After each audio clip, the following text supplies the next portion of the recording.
this is Laura with Laura's Market Fresh Club. Today I'm going to teach you how to make a casserole for onions, squash, and cheese. To do that, we're going to need butternut squash, rutabaga, sweet potatoes, salt, olive oil, roasted onions, chicken stock, cream, panko breadcrumbs, and fresh sage. And Parmesan cheese, of course, the most important part.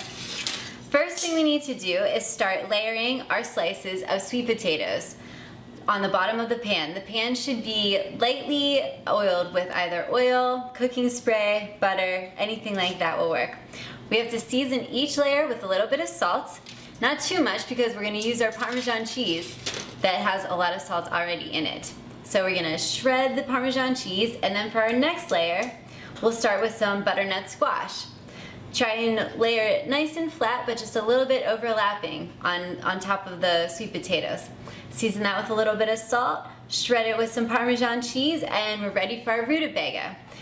And you just keep layering, alternating the layers. In the very center, we're gonna spread out our roasted red onions all the way from top to bottom for a nice little onion surprise in the center.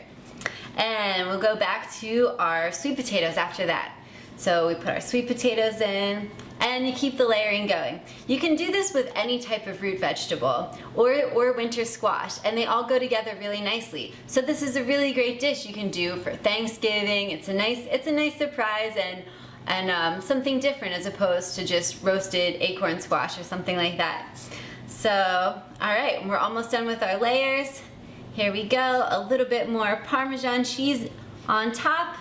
Everything's nicely seasoned and ready to go in the oven. One more thing before we go in the oven. Just put our chicken stock right on top and cover it nice and tight with some tin foil to keep all of those juices on the inside. And now we're ready for the oven. So now we're gonna put it in the 350-degree oven and check it in an hour when we'll add our cream. After an hour of cooking, then we added our cream in and put it back in for a half an hour. Our little casserole should be finished. So, the big reveal. Be very careful because it's usually pretty steamy when you open this guy up. Wow, that looks great. Everything's all cooked down. And we just have one more final piece to this amazing puzzle. I tossed some panko breadcrumbs and a little bit of olive oil, and we're just gonna spread those on top for a nice texture change from all of the perfectly tender root vegetables and squash that are in here. And I turned my broiler on, so all this needs is a little flash in the broiler. Be very careful that you don't burn your breadcrumbs, because that can happen pretty quickly. So we're just gonna stick it under the broiler for a couple minutes. Be really careful with this part, because it'll go from perfectly brown to burnt, like that.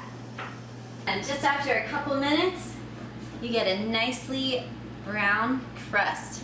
And last thing is we're gonna just take some little chiffonaded sage and sprinkle it over the top. You just learned how to make an onion, squash, and cheese casserole. This is Laura with Laura's Market Fresh Club.